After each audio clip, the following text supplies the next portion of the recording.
usando uma aplicação, uma sensor, dava HL, aplicativo para fazer o gerenciamento do domínio lá. Essas ferramentas normalmente são dispensáveis, você pode fazer isso tudo na rua. Bom pessoal, bom dia. Bom dia. Vamos então dar continuidade hoje à nossa disciplina. E hoje nós vamos começar, vamos abrir a aula, né, com uma dose de teoria sobre aquilo que a gente começou a ver na aula passada, para em seguida vocês concluírem, ou para a gente continuar, né, a atividade da aula passada que diz respeito à manipulação e configuração da camada 3, né, da arquitetura TCP/IP e do modelo OSI. Então, só para a gente poder contextualizar aqui o negócio, para não ficar, vamos dizer assim, teoria por teoria, teoria do vazio ou prática por prática, enfim.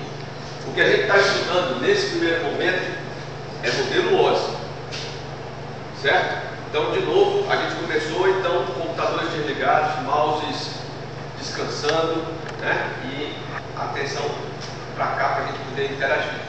Então, olha só, o modelo de referência, a gente já começou a estudá-lo há algumas aulas atrás, onde nós falamos da camada física do modelo, e nessa camada física nós já desdobramos essa camada inicialmente, mostrando as topologias de rede, os padrões que originaram a partir dessas topologias, ou os padrões que foram implementados a partir dessas topologias, os padrões, o padrão que hoje, do ponto de vista de rede física, camada física de rede, é o padrão mais utilizado, né, na grande maioria das redes, que é o padrão Ethernet, e vimos que o padrão Ethernet tem sofrido constantes atualizações, ou constantes, não é exatamente atualizações, mas constantes, como é que eu vou dizer, iniciativas no sentido de gerar subpadrões desse padrão, ou seja, padrão Ethernet é padrão em barra, né? Ou seja, padrão que implementa a topologia em barramento. Só que do padrão Ethernet existem vários subpadrões que a gente já mostrou aqui, que existem subpadrões de redes que podem ser cabeadas e padrões de rede que podem ser sem cabo, portanto redes com fio e sem fio, rede wired e rede wireless, né? E aí nós vimos aqui, coloquei aqui no quadro alguns dos subpadrões e recomendei que vocês lessem o livro do Kurose, né? Eu fui informado por alguns colegas que já esgotou na biblioteca, que tinha poucos exemplares, enfim. Estou dando aula para 4 turmas, indiquei o livro para as 4 turmas, acho que os primeiros que chegaram lá pegaram. Né? Achei na internet. Na internet tem. Era uma outra alternativa, eu não sei se lícita ou ilicitamente, eu não sei, mas que existe na internet para baixar via PDF, acho que ilícito, mas existe. Mas também existe a forma de acesso online do livro. Acesso online. Pois é, a forma de acesso online é completamente lícita, permitida pelo autor e pela editora, e você pode encontrar aí a qualquer momento, tá? Inclusive na Amazon, enfim, na própria Google, né, na Google Books, né, ele tá lá disponível para que você possa lê-lo, consumi-lo online. Bom, aí então nós pulamos a camada de enlace propositadamente, o modelo OSI, e passamos para a camada de rede. E na aula passada a gente estabeleceu um comparativo aqui, que eu vou de novo desenhar aqui para vocês, só para que fique bem claro. No OSI nós temos 1, 2, 3, 4, 5, 6, 7 camadas. 1, 2, 3, 4, 5, 6, 7. Na arquitetura TCP/IP, nós só vamos ter 4 ou 5, dependendo do autor, né? Onde são assim mapeadas, camada 1 e 2 do modelo OSI, portanto enlace e rede. Enlace e rede é chamada somente de camada física aqui na arquitetura TCP/IP. A camada 3 do modelo OSI é chamada de camada de rede na arquitetura TCP/IP. A camada 4 do modelo é chamada de camada de transporte. na arquitetura TCP/IP, e todas as 3 camadas superiores do modelo de referência são chamadas de camadas de aplicação. Então, essa é a relação que existe entre o modelo de referência e a arquitetura implementável TCP/IP. Ok? Já visto, né? Só para a gente, só estou fazendo um resumo. Então, aqui, camada física, todos os padrões, topologias e etc. estão implementados aqui, né? Além das funcionalidades da camada de enlace, que nós não estudamos ainda, mas vamos estudar. E aí nós partimos na aula passada para a camada de rede, onde nós vimos o seguinte: no modelo de referência não existe nenhum tipo de protocolo implementado em camada A, B ou C. Mas quando você passa para a arquitetura TCP/IP, onde a arquitetura é algo que pode ser de fato implementado, pode funcionar efetivamente, aí você começa a ter o seguinte: nesta camada aqui existe um protocolo que é implementado nela, que é o protocolo IP, que quer dizer Internet Protocol, ou seja, né, é a sigla de Internet Protocol, IP, o protocolo talvez mais importante dessa arquitetura. Depois da camada de transporte a gente tem os outros mais importantes, que são o TCP, o UDP e, não menos importante, o ICMP, que serão estudados imediatamente após a gente terminar o IP. Certo? Terminar, que eu digo, é terminar tudo que tem que ser visto no IP. E nas camadas de cima, chamadas camadas de aplicação, ou camada de aplicação, estão o restante de todos os outros protocolos que você conhece. Agora, cuidado, muitas vezes você conhece um determinado protocolo pelo nome da sua aplicação, tá? Então isso aí você tem que ter bastante cuidado. Por exemplo, eu já ouvi gente falar que ping é protocolo. Ping é aplicação que usa um protocolo, tá? Agora, existem, por exemplo,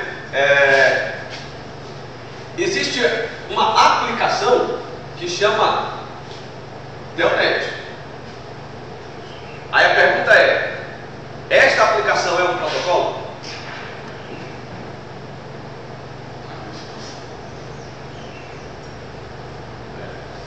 E aí?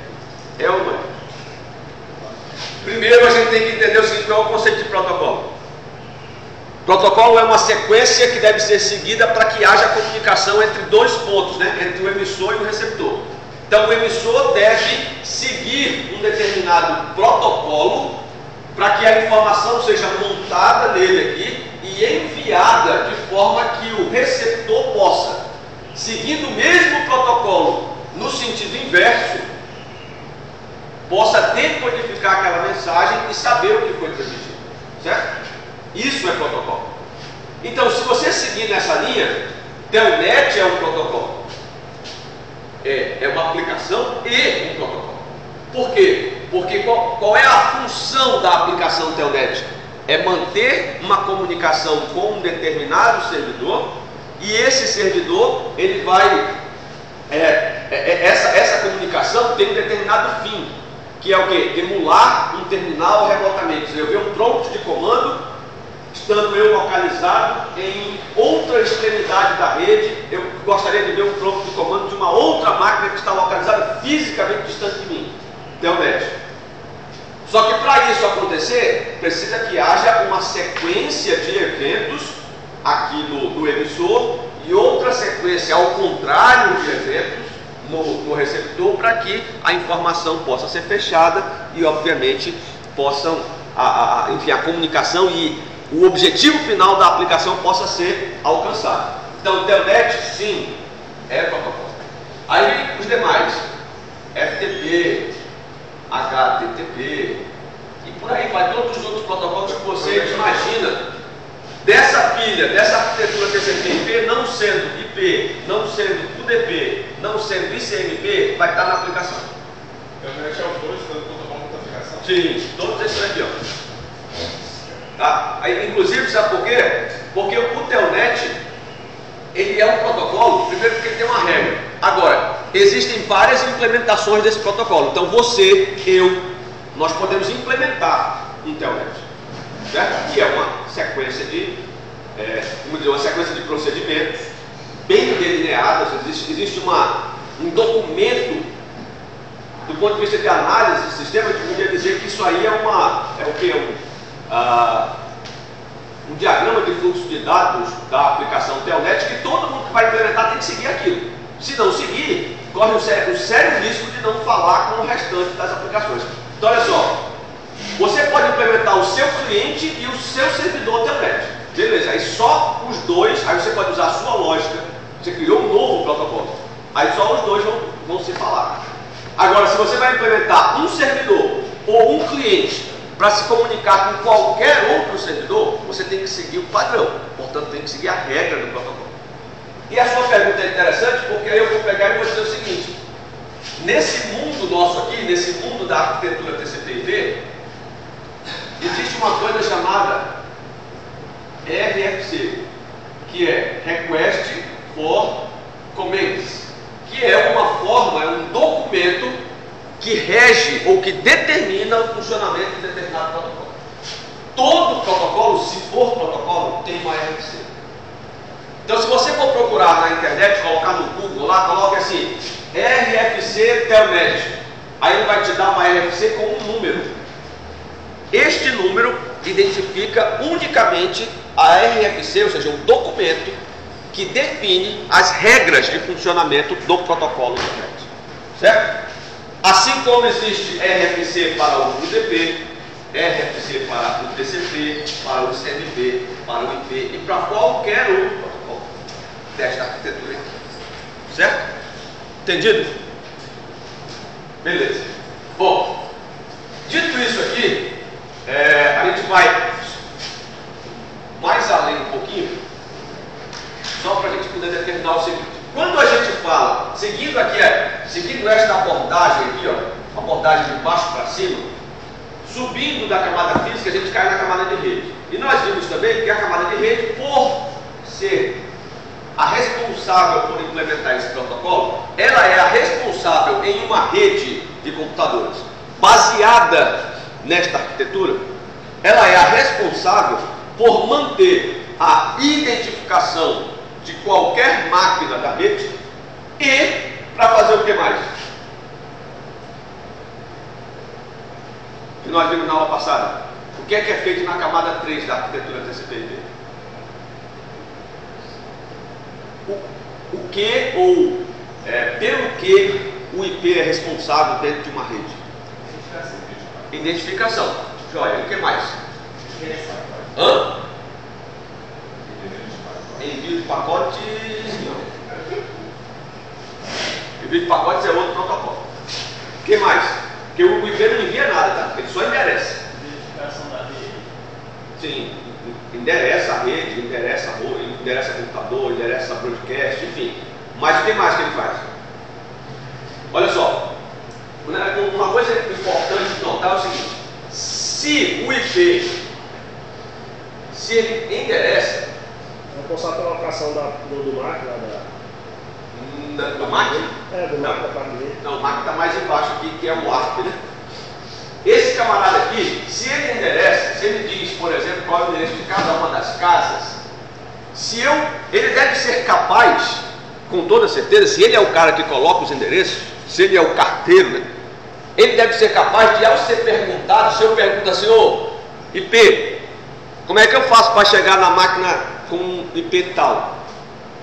Então ele deve ser capaz de saber onde estão ou como fazer para alcançar determinada máquina. Portanto, ele é responsável, além de endereçar, além de ele endereçar, ele também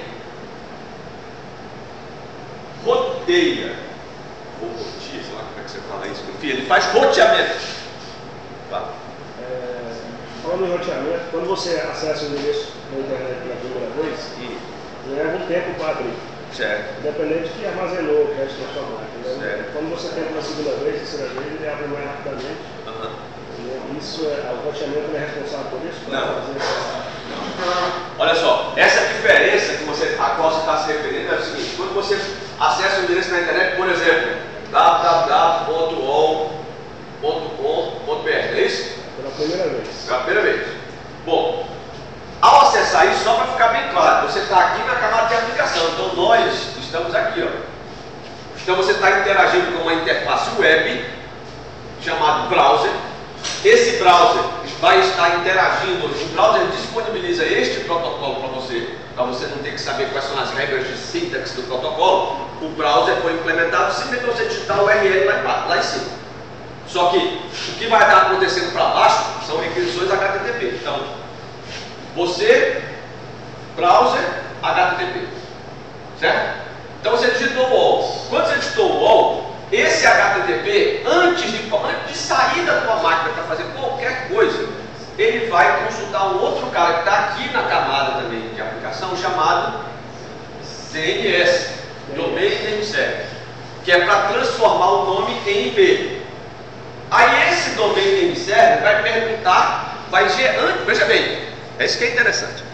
Antes da requisição sair para o UOL, a requisição sua de verdade, final, que foi acessar o UOL, antes disso acontecer, vai existir uma série de requisições simplesmente para resolver esse nome aqui. E essas requisições podem se propagar pela rede como você nunca imaginou na vida.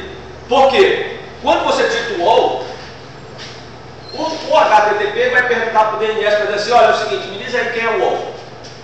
Aí o cara vai olhar, bom, quem é o UOL? Eu não sei não. Sei não. Mas eu vou perguntar para o DNS. Aí o DNS vai chegar lá e vai dizer, bom, eu não sei. Não sei quem é o UOL. A sua máquina não vai saber. Mas ele vai dizer assim, bom, então eu vou fazer o seguinte, eu vou consultar o meu servidor de DNS.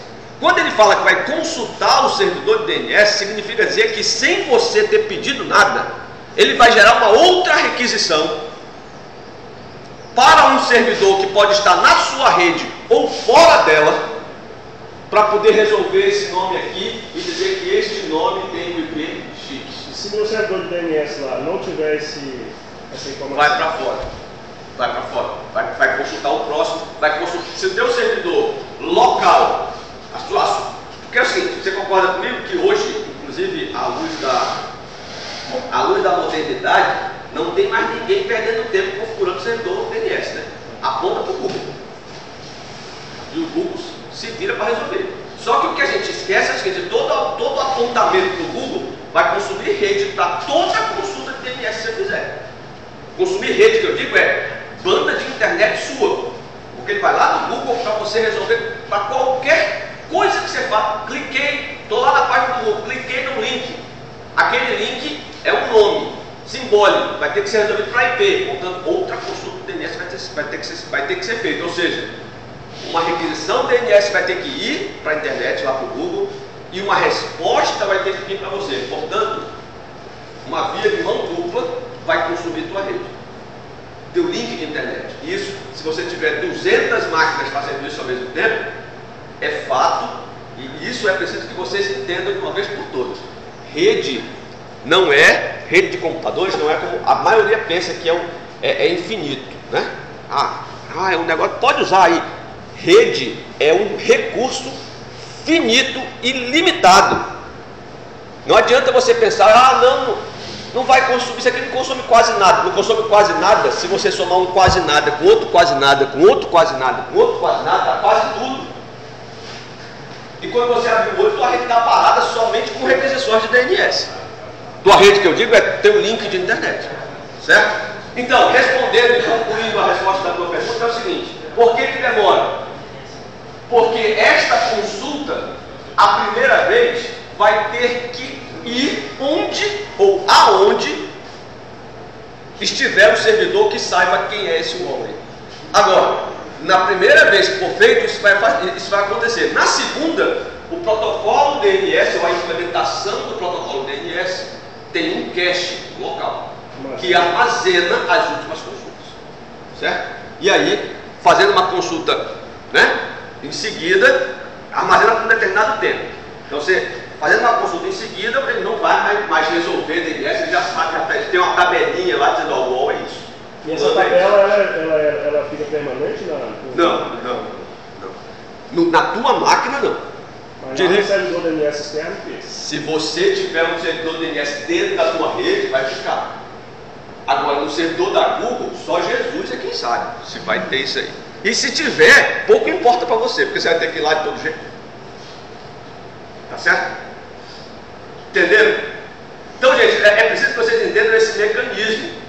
Porque a engrenagem ela funciona em conjunto. Não adianta você dizer, porque eu vou dar um ping daqui para ali. Você tem que entender que um ping vai descer essa camada todinha aqui, ó. E depois vai subir de volta. Porque se você não entender isso, daqui a pouco, quando eu colocar para vocês fazerem o negócio da configuração dos gateways e tal, para interligar essas bancadas todas, não vai sair. Certo? Então, por isso que eu estou mostrando para vocês. Pedi para vocês na aula passada configurarem aqui, montando as redes e tal. A maioria conseguiu fazer. Mas hoje, além de montar as redes, eu vou ter que interligá-las. E agora? A gente tem que ter entendido isso. Certo? Tá beleza? Bom, só uma curiosidade, já que a gente está falando disso. Olha só, você lembra que eu acabei de falar que o DNS ele tem um cache, né? O servidor DNS tem um cache. Tá. Voltando mais um pouquinho, para você ver como é esse mundo de rede, é uma beleza. Só que esse mundo de rede, baseado nessa arquitetura aqui, foi criado por pessoas do bem, pessoas do lado branco, né, da força. No entanto, o camarada que fez isso não pensou nos problemas que vinham para frente. Ele pensou, obviamente, que resolver e tal. Aí vem um cidadão e pensa da seguinte forma: você você confia, por exemplo, quando você está acessando uma rede aqui dentro da escola, ou do lado do teu serviço ou da tua casa, você confia em acessar home bank? Não, né? Por quê? Eu acesso. Pois é. Não, eu também. Eu também acesso, enfim, quando preciso eu acesso. Eu tomo alguns cuidados, mas acesso. Eu prefiro acessar a rede, o home bank, na minha máquina de casa, do que ir no caixa eletrônico fazer uma movimentação financeira. Beleza. Eu corro mais risco indo lá fazer a movimentação do que, primeiro, risco de deslocamento. Segundo, lá eu posso ficar botar a minha mandar eu sacar o dinheiro e ir embora. Na minha casa, qualquer movimentação que um invasor fizer na minha máquina e fazer desvio de dinheiro da minha conta, o banco tem 24 horas para me devolver os valores, porque a legislação bancária para a internet ela ainda não foi afixada, então não é responsabilidade do cliente, somente quando é vista a cara dele lá sacando o dinheiro. Tudo bem. Bom, beleza, uma aula de direito, mas do ponto de vista técnico, isso na verdade pouco é importado.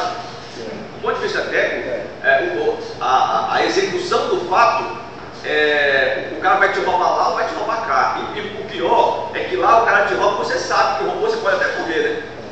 Ali você vai ficar tranquilo, não, o cara não me roubou, e ele te roubou. E você não vai nem saber.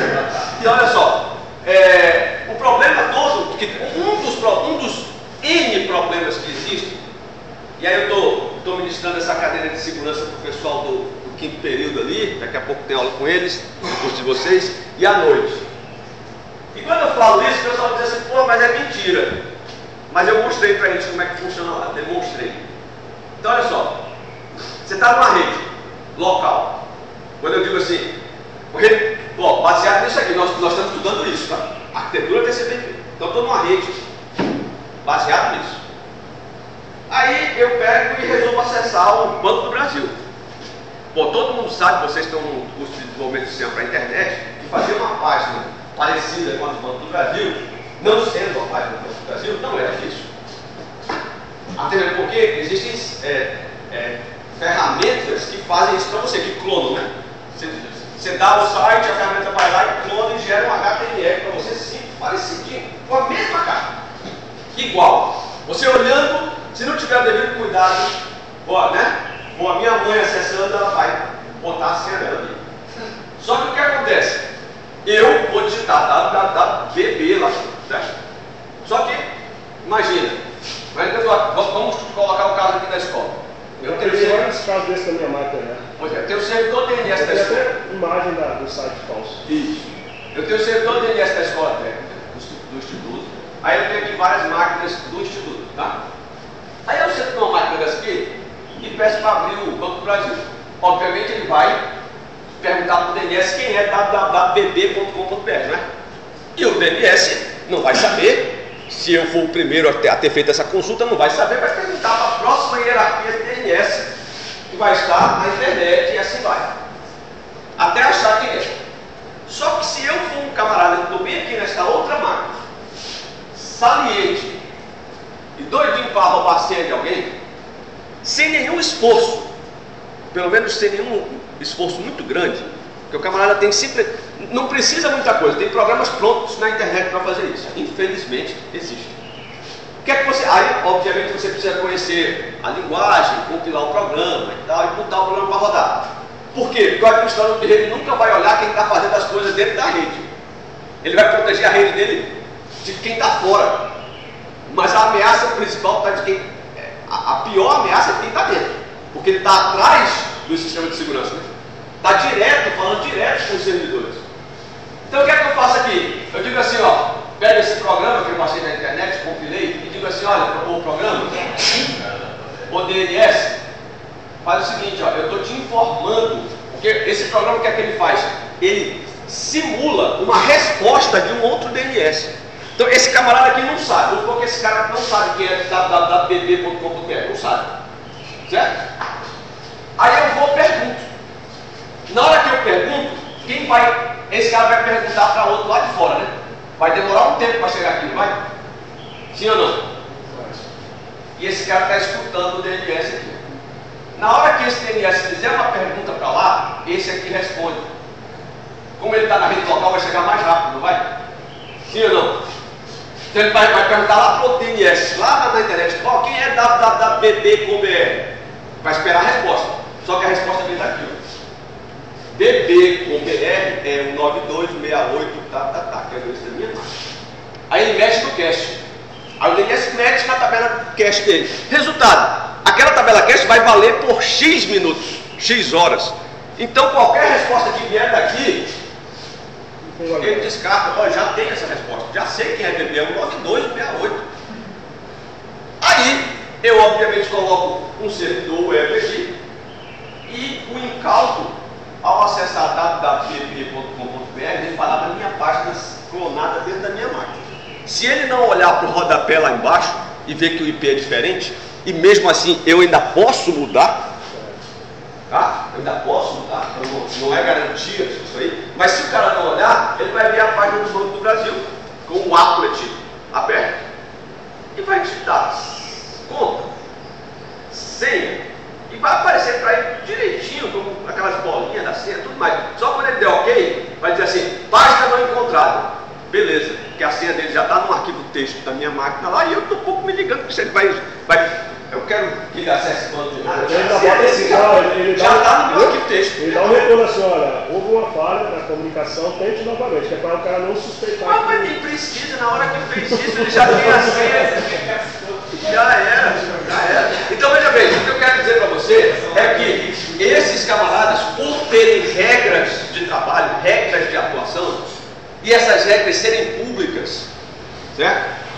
É uma rede pública, uma rede aberta, a implementação todo mundo sabe como é que funciona. Então tem o lado bom e tem o lado ruim. Esse lado ruim, a gente precisa saber quando a gente está mexendo com esse tipo de rede, porque senão a gente fica que nem aqueles bobocas. O cara que, tipo aquela história, eu vou configurar uma rede, coloca a máscara zero no final, mesmo que tenha só 2 máquinas, beleza? Colocador de IP. Aqui, se você não souber como é que funciona o negócio, você vai ser o menino da rede, né? Já ouviu me falar assim, chama o menino da rede ali, ele vai resolver o negócio que está parado aqui. Aí é um cabo que está solto. Chama o menino da rede. Pô, que menino da rede? É um cara que, né? Sou um cara que coloca cabo na placa de rede, eu não. Eu sei como é que funciona o negócio. Então, é necessário que a gente entenda que protocolos têm um determinado funcionamento. Se você entende o funcionamento, você pode usar para o bem e para o mal. Precisa que saiba. Se você vai usar para o mal, aí é só a tua índole que vai dizer. Mas que você precisa saber que tem os dois lados, precisa. Senão, você fica conhecendo um lado só e aí fica manco, né? O conhecimento fica meio bem. Beleza? Entenderam isso aqui? Tem aí alguma pergunta mais?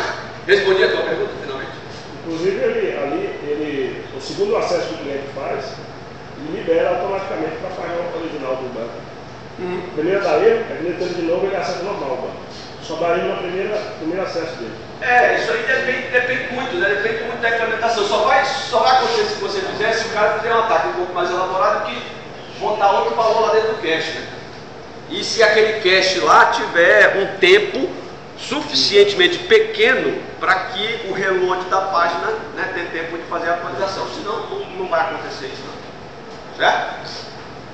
Muito bem, senhores. Dito isso, então, já sabendo que a gente tem os protocolos de aplicação, transporte e rede e os protocolos da camada física, nós estamos então aqui, finalmente, na nossa camada de rede, na nossa camada 3, para estudá-la. E o que é que a gente vai ver aí? Bom, na aula passada eu pedi para vocês configurarem uma rede IP, uma em cada bancada, e a gente comentou que não é possível ou não é recomendado que você saia configurando rede IP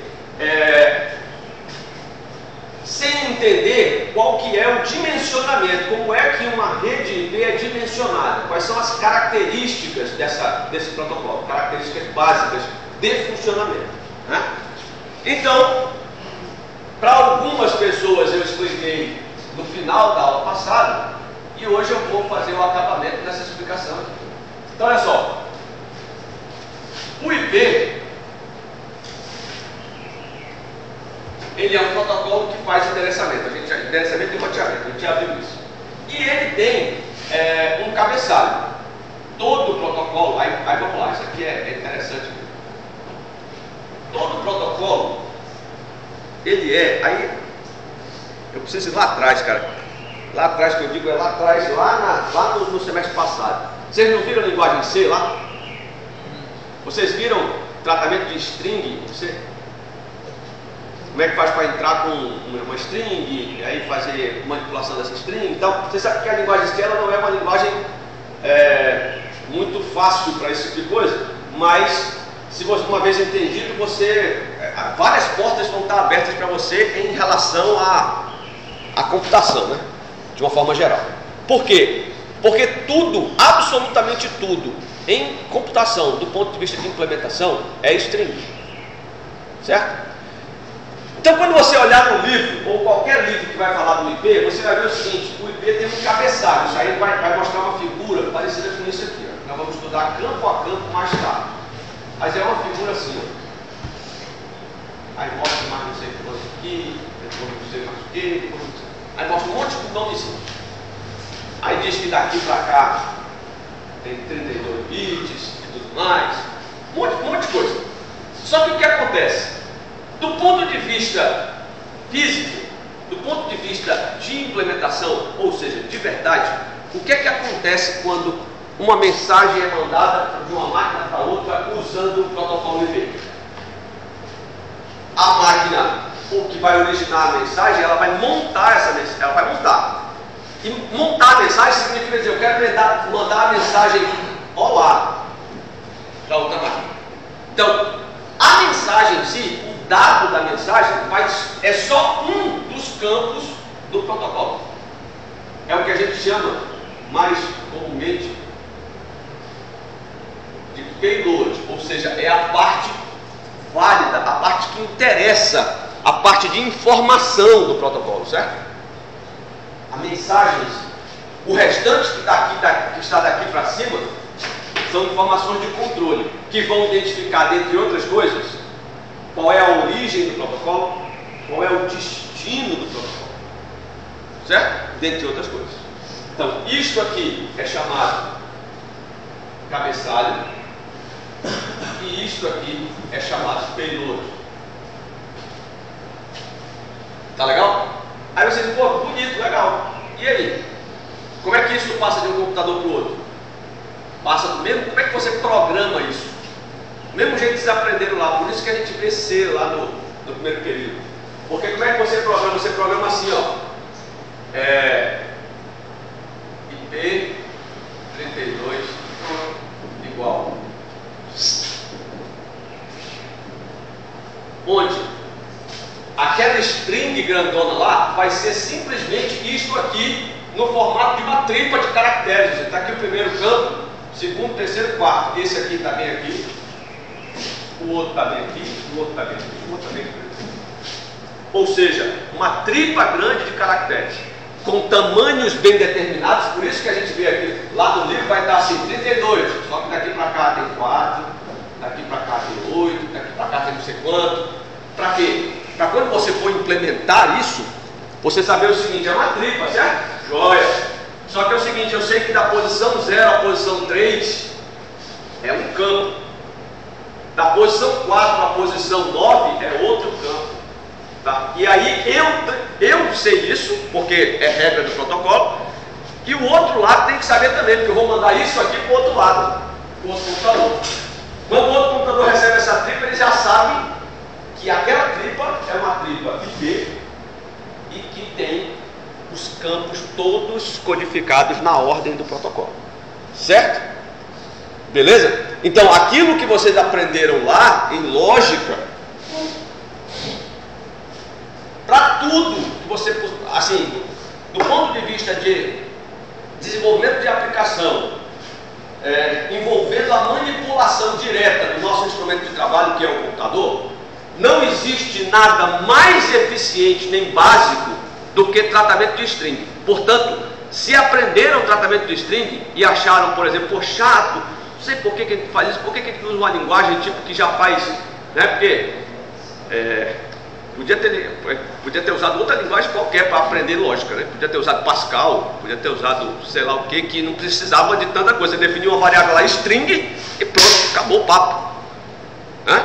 Aqui, vocês aprendem lá no primeiro período, vocês aprenderam string e aprenderam a manipular isso aqui como um vetor, não foi? Ou vocês aprenderam que para preencher isso aqui você fazia getS? Aprenderam como? Posição por posição, com getChar, não foi? Né? getChar ou getC, né? Enfim. Hã? A gente jogava com ScanF com fora, no início. Certo. Depois eu aprendi a jogar com... Ah, não, porque eu já ia dizer com Scan. Bom, aí é detalhe, né? Porque com ScanF para ler caractere. Primeiro que para dar segmentation point é daqui para ali, né? Porque não tem controle nenhum sobre ScanF, é uma função que não tem controle nenhum sobre o final da string. Então o ideal é getChar. Vai ler string aí, C igual a getChar e mete o C dentro da posição I do vetor e acabou. E vai fazendo isso com for e coloca um /0 no final da string. Não viu? Mas enfim, né? Vai ver aqui. Vai ter que ver, porque vai chegar uma hora que a gente vai ter que implementar isso aí. Porque vai chegar uma hora que não tem que programar isso aí. Hoje, e até a metade lá do semestre, vai ser tranquilo, porque a gente vai só configurar. Aí vai ter que entender como é que funciona a teoria para configurar. Agora, quando tiver que pegar, vou dizer, olha, programe um datagrama IP e envie para o outro lado. E aí? Como é que você vai programar um datagrama IP se você não sabe como é que preenche um caractere com /0 no final? Tem que saber. A gente aprende na hora, entendeu? Certo? Não, eu costumo dizer que é um TV, né? Te vira. Enfim, mas não vai ser tanto assim não, porque a gente vai obviamente orientar vocês nesse sentido aí, na hora que for necessário. Muito bem. Dito isso, e conhecido basicamente o IP do ponto de vista de forma, porque isso aqui é que vamos estudar um a um, vamos ver agora do ponto de vista operacional. Toda a rede IP, toda rede IP precisa ter um endereçamento. E o endereçamento IP, vamos lá, o endereçamento IP, na sua versão 4, que é bom que se diga também, o protocolo IP, ele hoje, o que a gente usa aqui, o que a internet usa de uma forma geral, é a versão 4 do protocolo. Portanto, é a versão que ainda tem o endereço de 32 bits. É aquele endereço que a gente conhece com 4 octetos, né? 92, 68, não sei o quê. Não são 4 partes? Cada parte é um byte. Portanto, 8 bits, que a gente chama de octeto, né? Em rede a gente não vai chamar de byte, vamos chamar de octeto. Então são 4 octetos. 4 vezes 8, 32. É o tamanho máximo do endereço IPv4. Mas a máquina já tem a opção para IPv6 lá, né? Sim, mas o IPv6 é assim, olha, o IPv6, que é a outra versão do protocolo, existe há pelo menos 20 anos. Não tem nada de novo nisso. Agora, nesses últimos 2 anos, ele começou a ficar mais em evidência porque começaram a fazer um alarde aí de que vai acabar os IP, não sei o quê. Já se sabia disso há 10 anos atrás que ia acabar. Agora, vai acabar? Difícil, né? Difícil. Assim, isso aqui vai existir rapidamente? Muito difícil. Por quê? Por N razões. Primeiro, porque o backbone da internet hoje ainda é todo IPv4. Significa dizer, se você for transformar tudo para IPv6, o que é que você vai fazer com as redes legadas, né? Aquelas redes que são IPv4, vai forçar todo mundo a migrar para IPv6? Nunca. Então, isso aqui é uma realidade. Só que nós, aqui na disciplina, lembra que eu disse no início? Olha o que eu falei no início. No início da primeira aula. Quando você sai de um curso desse aqui, você já sai defasado 5 anos. Por quê? Porque o conteúdo programático dos cursos, eles têm que ver a base e não há tempo. Não adianta dizer assim, vou ensinar IPv6. Beleza, você não sabe IPv4. Você não pode aprender a correr antes de andar. Não dá. Você tem que ter a base. Ah, mas eu vou ensinar IP, arquitetura TCP/IP sem ver modelo OSI. Não pode. Não dá. Então tem que ver. E aí não dá tempo para você chegar até lá na frente. Então essa é a função dos grupos de pesquisa ali. Que é você tentar diminuir essa defasagem técnica e teórica e prática que você tem de um curso desse. Saindo só com essa informação que você vai ter aqui, se eu não me engano, só tem essa disciplina de rede. Depois tem administração e gerência de rede no 5º período. Morreu. E segurança. Tudo no 5º período. Acabou. Certo? Ou seja, vai chegar lá no 5º, no 6º período, quando você terminar, você já vai estar, o conhecimento de rede seu vai estar defasado 5 anos ou mais. Portanto, o ideal é que, se não quiser que isso aconteça ou quiser minimizar, você faça atividade extra classe, ou seja, corra por fora. Justamente essa é a função dos grupos de estudo que a gente mantém ali justamente para receber quem estiver interessado em fazer isso. Mas o fato é, isso aqui nós não vamos estudar. Quer ver outra coisa que a gente não vai estudar? Só para você ter uma ideia. Depois disso aqui, tem o que a gente chama de MIP. Eu vou falar disso. MIP é o IP móvel, Mobile IP. Aí tem o MIP V4 e o MIP V6. Aí depois do MIP vem HMIP. Depois do HMIP tem o FMIP. Rapaz, e aí tem uma lista quase que interminável de propostas de protocolo que melhoram um, melhora o outro, que melhora o outro, que melhora o outro, e que no final das contas você tem que estar sempre atualizado nessa história aí. Então o que a gente está aprendendo é isso, ó, que é onde tudo começou. A partir daqui você pode caminhar sozinho, tá? Ou com uma ajuda especializada, mas você pode, se quiser, pode caminhar sozinho. E é isso que a gente vai tentar solidificar aqui. Beleza? Então vamos lá, seguindo, o que é que a gente quer fazer? A gente quer mostrar o endereçamento do IPv4, que é baseado em 32 bits. Então nós sabemos de cara, nós sabemos o quê? Que o endereço IP, ele tem 8 octetos. Beleza. Separado em 4 partes, aquele negócio, aquele formato do endereço IP que a gente já conhece, né? xxx, ponto yyyy, ponto zzz, ponto a. Ou seja, esse é o formato do endereço IP que a gente conhece. Só que o que acontece? Do ponto de vista prático, operacional, teórico, prático e operacional, uma rede com esse endereçamento, ela tem algumas características, ou seja, esse endereçamento precisa contar com algumas características. Quais são elas? Primeiro, toda a rede IP, ela precisa, independente do seu tamanho, e esse é preciso que fique claro, definitivamente claro, independente do seu tamanho, é necessário que sejam reservados em uma rede IP 2 endereços em suas extremidades, certo? 2 endereços em suas extremidades.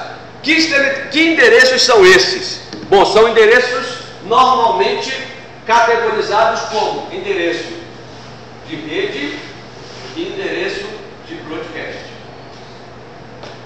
Ou seja, o primeiro e o último endereço de uma determinada faixa são endereços que precisam existir, embora eles não sejam utilizados em máquinas. Portanto, daqui para frente, cada máquina, quando eu me referenciar a máquina dentro de uma rede IP, eu vou estar me referenciando a host. tá? Eu não vou falar mais máquina, porque uma impressora pode ter um IP, um modem pode ter um IP, um celular pode ter um IP. Então, qualquer dispositivo que possa comportar, que você possa configurar um endereço desses aqui, é considerado um host dentro de uma rede IP, certo? Então, para a gente perder essa questão de dizer assim, em uma rede IP eu só tenho computadores. Não. Em uma rede qualquer, inclusive numa rede IP, eu posso ter qualquer dispositivo, desde que ele tenha suporte físico. Eu tenho uma placa que eu possa enfiar um cabo lá e configurar nessa placa todos os softwares necessários para que a arquitetura TCP/IP funcione. Tá legal? Então, beleza. Então, em uma faixa de endereço IP, eu não posso usar nem o primeiro nem o último. Pode ser uma rede com 2 computadores, não interessa. Eu tenho que ter endereços, esses endereços do extremo. É necessário, é importante, é fundamental. Não existe, agora entenda bem, por isso que eu estou sendo enfático. Não existe rede IP ou faixa de rede IP sem endereço de rede e sem endereço de broadcast. Isso vai ficar claro daqui a pouco na atividade prática que vocês vão fazer. Principalmente para que serve esse endereço de rede aqui. Tá?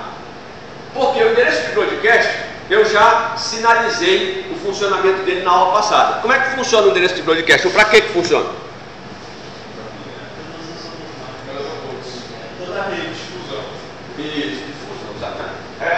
Por esse nome broadcast tem, se você for analisar o tipo de transmissão, por exemplo, das difusoras de televisão, né? Ou radiodifusores, por que chama radiodifusor? Ou, né? Por que chama isso? Porque eles fazem a difusão do sinal, ou seja, é o envio do sinal no espaço para quem estiver conectado naquele espaço receber o sinal. Então, quando a televisão tem a antena lá que começa a mandar o sinal de televisão, basta que eu faça o quê? Que eu tenha outra antena lá na minha casa, que eu vou um receptor lá embaixo, né, um aparelho de televisão, que eu ligo e recebo aquele sinal na hora que ele estiver passando lá por cima. E ele está passando por cima da minha casa, da casa do vizinho, enfim, de qualquer pessoa aonde aquele sinal chega. Não é? Em uma rede de computadores cabeada, essa propagação só acontece fisicamente pelos cabos, né? Cabos, switches, etc. Então, se a gente pudesse fazer uma relação, qual a relação entre a televisão, né, a propagação da televisão e a propagação em broadcast da nossa rede cabeada? Eu preciso ter alguma forma de dizer assim, eu quero mandar para todo mundo que estiver conectado na rede e ligado. Ou seja, não só conectado fisicamente, mas ligado logicamente. Tem que estar on o dispositivo, assim como tem que estar on minha televisão. Né? Só que lá na televisão eu mando pelo ar, né?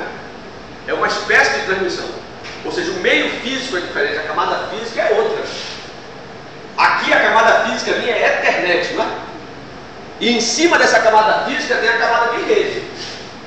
Portanto, a gente não está tratando nada aqui. Aqui a gente está assumindo que vai resolver lá embaixo. Não sei como é que funciona por enquanto. Eu quero saber como é que funciona aqui. Então, como é que eu faço para mandar essa informação para todo mundo ao mesmo tempo? Broadcast. Então, se eu estou na camada 3, eu tenho que disponibilizar para as camadas de cima, portanto, para a aplicação. Vamos supor que eu quero fazer uma aplicação que desligue as máquinas ao mesmo tempo. Eu sou gerente do laboratório aqui. Isso é uma coisa que a gente pode até implementar e deixar para o Celso aí, daqui para o final da disciplina. É sério. Dizer assim, ó, vamos fazer o seguinte, eu vou fazer um programa, um servidorzinho que faça shutdown das máquinas. Reboot, né? Desligue, halt, sei lá. E aí, você coloca o servidor para rodar em todas as máquinas no boot, né? Deixa a persistência, levantou, a máquina ligou, o servidorzinho sobe. Aí o Celso ou os estagiários lá na sala dele, à noite, 10h30 da noite, pô, quero desligar todas as máquinas. Pô, em vez de vou lá desligar uma por uma, verificar se tem gente, pior, né? Verificar se deixaram ligadas as máquinas. Então o que é que ele faz? Pega a mensagem, faz um clientezinho, esse cliente vai mandar uma mensagem em broadcast, ou seja, para todas as máquinas de todos os laboratórios, dizendo assim, desligue. Só quem vai receber essa mensagem é quem estiver ligado.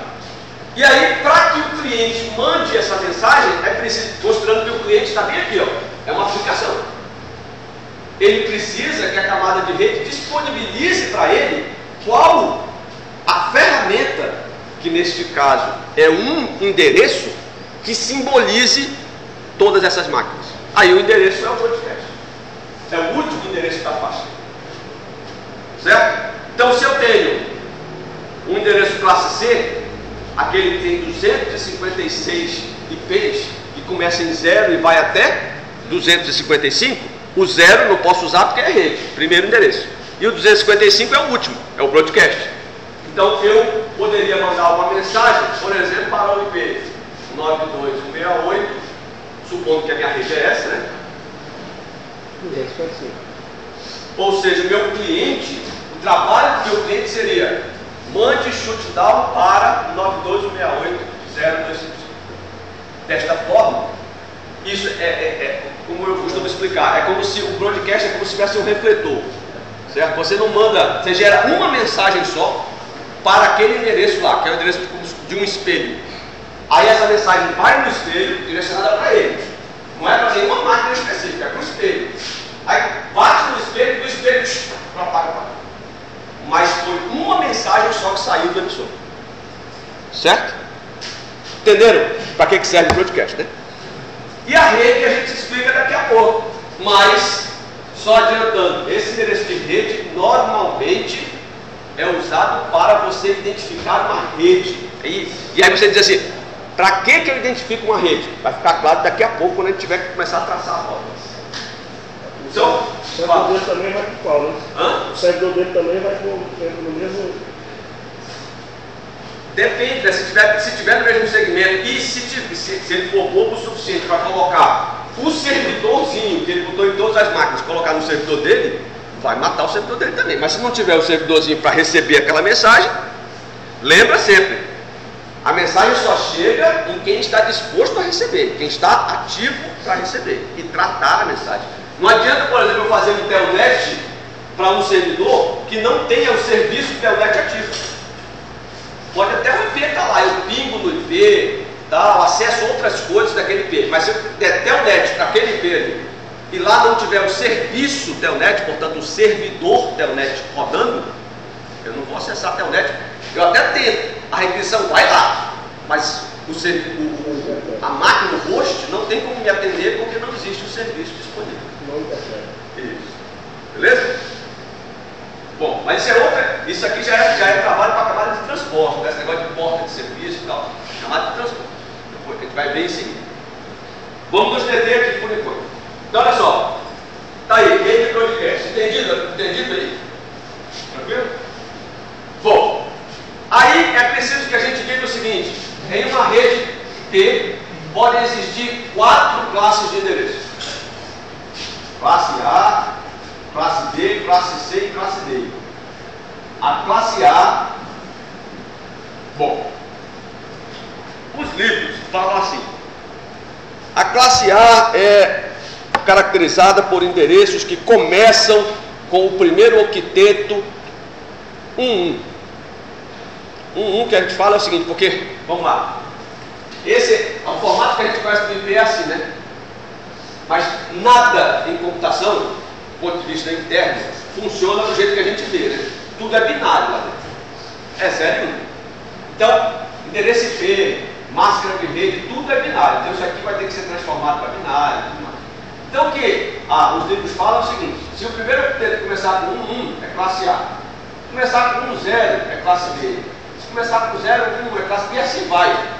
Então, os livros colocam dessa forma, que é para você dizer assim: olhe para o endereço X e me diga se ele é classe A. Aí você vai ter que transformar um primeiro octeto para binário. Se começar com 1, é classe A. Começar com não sei o que, é classe B. Mas isso para nós não faz o menor sentido. Para nós aqui não faz o menor sentido. Porque não existe, não faz sentido falar de classe de endereço se você não falar de máscara de rede, tá certo? Porque a máscara de rede é que vai te dar, do ponto de vista de funcionamento, a quantidade ou o tamanho, o dimensionamento dessa rede IP. Então eu costumo dizer o seguinte: a classe A é aquela, o endereço classe A é aquele que tem a máscara, do ponto de vista de roteamento, né? A máscara com 0 no final, aquela que a gente conhece. Ou seja, a máscara cujo último octeto da máscara é 0. Portanto, 255, 255, 255, 0. Certo? Hã? Ou barra 24. 24. Hã? Essa é a C, né?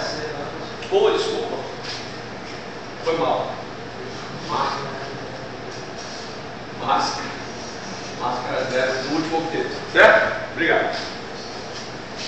Tá, então essa máscara 0, a gente vai ver daqui a pouco o que é que significa. Bora ver logo o classe A. O classe A é quando ele tem os 3 últimos octetos em 0. É isso? Só o primeiro é setado para 255. E a classe B é quando ele tem a máscara com apenas os 2 primeiros octetos setados para 0.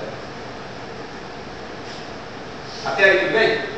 Mas, quando a gente fala de máscara de rede, todo mundo está ligado 255, aquele negócio e tal, 4 octetos variando, né? 255, não sei o que. Todo mundo está esperto nisso aí, ou tem alguém que não caiu a ficha? Isso aí está tranquilo.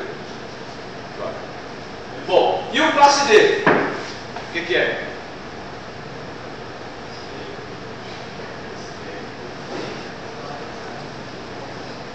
Classe D é o endereço responsável, esse sim, independe de máscara, tá? Ele começa sempre com 224, qualquer coisa. Esse camarada é o chamar a classe D, é uma classe reservada apenas para uso de multicast. Multicast. Bom, a gente já falou de broadcast aqui, né? Quando fala de multicast, de repente pode ficar meio que sem sentido. Mas só para você ter uma ideia, existem 3 tipos de transmissão em uma rede. Ou você pode transmitir de forma unicast, que é de um computador para o outro. Ou você pode transmitir em broadcast, que é esse que a gente falou, é um para todos. E finalmente tem um multicast, que é o quê? Um para um grupo específico e determinado. Tá? Isso normalmente, essas redes sociais usam exatamente isso, né? Transmissão em multicast, né? Porque quando você manda uma mensagem, que posta uma mensagem, todos os seus amigos recebem, né? Sim ou não? Se você tem lá os amigos do Orkut, Facebook, não sei o que mais, Twitter, quando você manda uma mensagem, todos aqueles pessoas, o pessoal que está te seguindo, que está não sei o que, que aquelas nomenclaturas todas, o post que você colocou lá, eles vão ver. E só eles. Então você não manda um post para broadcast, você manda um post para multicast, ou seja, um conjunto determinado de receptores. Determinado e finito de receptores, certo? Muito bem.